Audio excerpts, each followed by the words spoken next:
सोच रहा हूँ रीजनिंग वाले क्वेश्चन में सारा वेस्ट हो। यार ये क्वेश्चन नंबर कौन मिल ही नहीं रहे। कौन सा?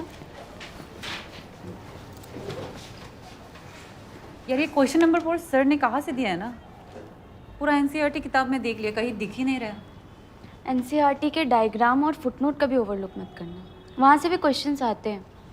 अरे ध्वनि ध्वनि, तुम्हारे कितने आए? Full marks. हाँ हेलो। बाप रे। हम इससे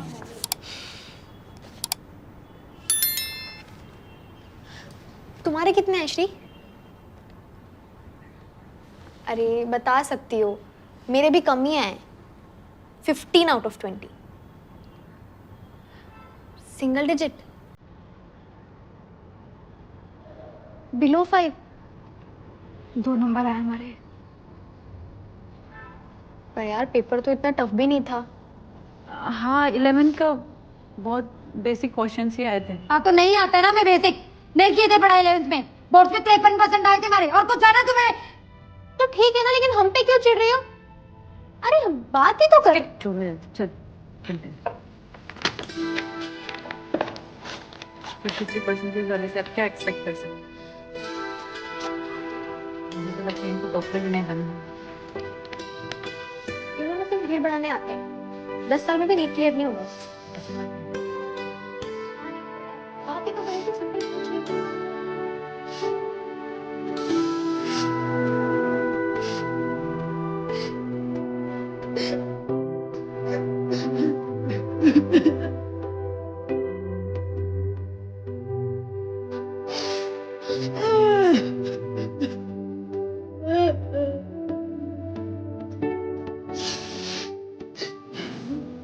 अरे भाई बेटा, आज ही तो टेस्ट देकर आए हो, थोड़ा घूम घूम भी लिया करो ना।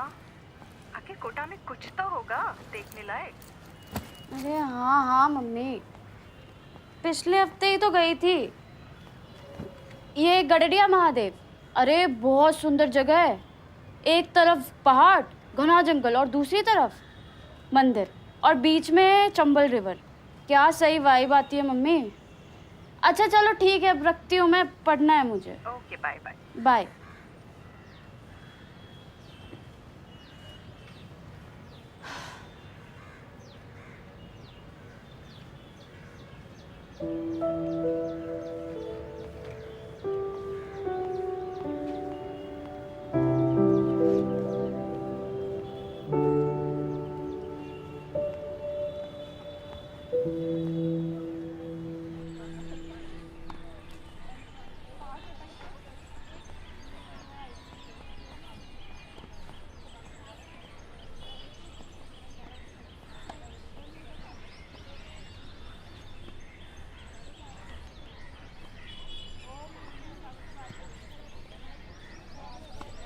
थैंक्स यार अतुल। इलेक्ट्रोमैग्नेटिज्म कल कर लेंगे, टेंशन मत लियो, ठीक है? हाँ हाँ मिलते हैं।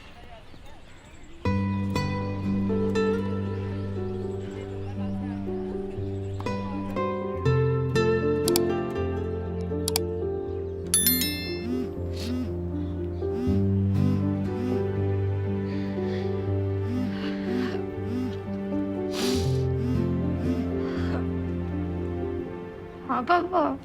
हाँ बेटा श्री, कैसी हो? सब अच्छा है आप? हाँ बेटा ठीक ही है। तुम्हारे मम्मी का तो मन ही नहीं लगता तुम्हारे बिना यहाँ। पसंद आ रहा है ना तुमको कोटा? हाँ अच्छा है, मतलब कुछ खास नहीं है बट ठीक है। समझ सकते हैं। वैसे सरोज आई थी कल शादी का न्योता देने, तुम्हारी बात हुई है उससे? क्या ही बोलेगी उसको, कि हमारी जगह उसको यहाँ पर होना चाहिए था। क्या हुआ बेटा? सच ठीक तो है ना? मुझे कब आएगा? बेटा सब ठीक तो है ना? दीजिए हमको। हेलो श्री, देखो बेटा, हमको पता है कि तुम हमको दुश्मन समझती हो, लेकिन फिर भी अगर कोई परेशानी है, कोई दिक्कत है, किसी से लड़ाई झगड़ा हो गया है ना, तो तुम बोल सकती हो बेटा, बता सकती हो ना हमको। देखो श्री, हमको पता है कि डॉक्टरी की पढ़ाई मुश्किल होती है, सबके दिमाग में नहीं घुसती, लेकिन इसके लिए हम तुमको दोष तो नहीं दे रहे हैं ना। हमारे लिए तो इतना ही बहुत है कि तुम कोशिश कर रही हो। हाँ कोशिश तो पूरा कर रहे हैं। तब कोशिश कर रही हो तो काहे अपना माथा फोड़ रही हो? हाँ, अब देखो बेटा, शादी आज बोल के ना कल नहीं हो जाएगी, उसमें भी समय लगता है। वो समय हम देंगे, हम बोल रहे हैं ना, इसीलिए कह रहे हैं अगर नहीं मन लग रहा है तो बोलो, हम टिकट करवा देते हैं, तुम वापस आ जाओ। हाँ श्री, बोलो बेटा, सब काम से करवा दे। हाँ और ओके भाग्यश्री,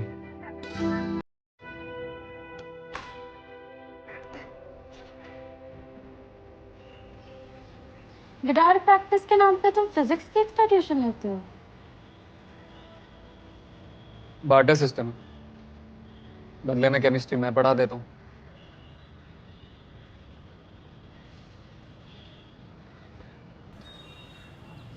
सच बताओ तो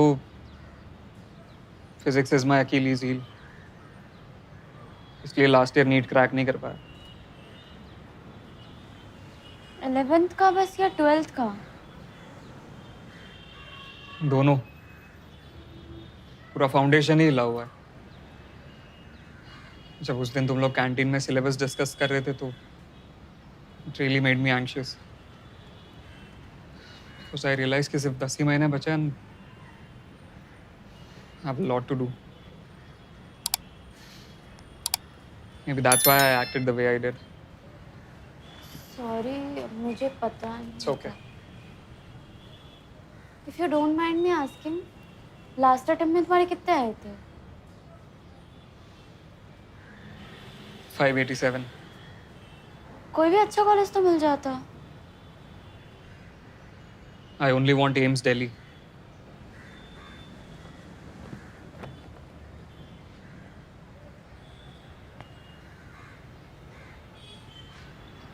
इतना कुछ करने का टाइम कब मिला? Perks of studying in an elite school. Australia? तुम गए हो या? Not yet. But I'll settle there someday. Hopefully. India से पढ़ाई करके तुम ऑस्ट्रेलिया के डॉक्टर बनोगे। You know that's brain drain, right? हाँ तो उसमें दिक्कत ही क्या है? पैसे कमाने, एक बेटर लाइफ जीनी है। Just imagine sailing at the coral reef on weekends in Sydney. Why not? हाँ तो फिर वहीं जाके डॉक्टर बन जाओ। कितने पैसे लगते हैं पता है? हाँ तो फिर यहीं डॉक्टर बन के रहो ना। अच्छा, और क्या रिस्पेक्ट है इंडिया में डॉक्टर्स? और रिस्पेक्ट छोड़ो, are doctors even safe in our country? कोई भी आके हॉस्पिटल में घुस के थप्पड़ मार के चला जाता है। एटलीस्ट वहां पे जाके एक रिस्पेक्टेबल और पीसफुल लाइफ तो जी सकते हैं। I don't completely agree with you. You know that friends can agree to disagree, right? हम दोस्त नहीं हैं। Yeah, sure.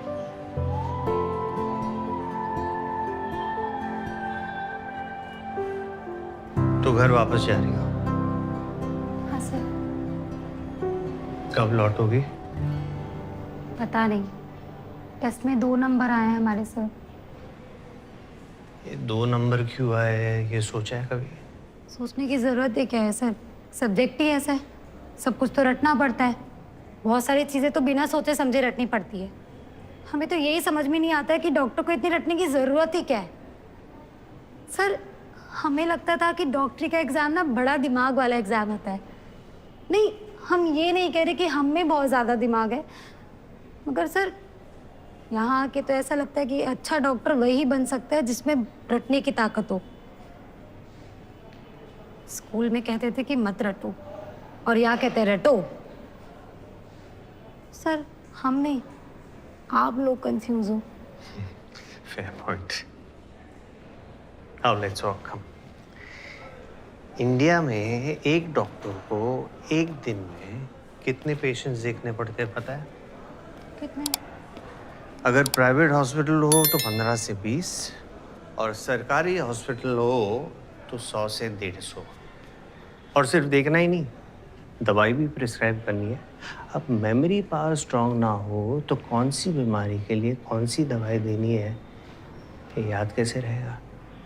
And on top of that जब डॉक्टर्स ऑपरेशन थिएटर में होते हैं, they have to think on the feet. तब ये मेमोरी रिटेंशन का पावर ही तो काम आता है। पर सर सब्जेक्ट भी तो मज़ेदार होना चाहिए। मतलब फूल देखने में जितना सुंदर होता है, उसी को जब पढ़ाते तो उतना ही बोरिंग हो जाता है। रिचर्ड फाइनमैन का नाम सुना है? ये कौन है? एक बहुत फेमस साइंटिस्ट थे। उनके एक आर्टिस्ट दोस्त ने उनसे कहा कि एक आर्टिस्ट जितने अच्छे से एक फूल की खूबसूरती को देख सकता है, शायद एक साइंटिस्ट कभी ना देख सके, क्योंकि साइंटिस्ट फूल को डाइसेक्ट करके उसकी खूबसूरती खराब कर देता है। बिल्कुल सही बात है। फाइनमैन ने कहा कि एक साइंटिस्ट फूल की खूबसूरती सिर्फ बाहर से नहीं, अंदर से भी देख सकता है। उसके जो सेल्स है, उसका जो केमिकल प्रोसेस है, द फैक्ट दैट पेटल्स के कलर्स इसलिए है कि वो इंसेक्ट्स को अट्रैक्ट कर सके और वो आए और सीड्स पॉलिनेट करे, इसमें भी तो एक खूबसूरती है। और ये खूबसूरती देखने का मौका बायोलॉजी हमें देती है। हो। और श्री, रही बात रटने की, तो 1000 टेक्निक्स है ना। Use the one that suits you. Mnemonics, visualisation, diagrams, charts, whatever. और शुरुआत में रटने की ज़रूरत पड़ेगी, आगे जाके नहीं, क्योंकि सब्जेक्ट अपने आप इंटरेस्टिंग हो जाएगा।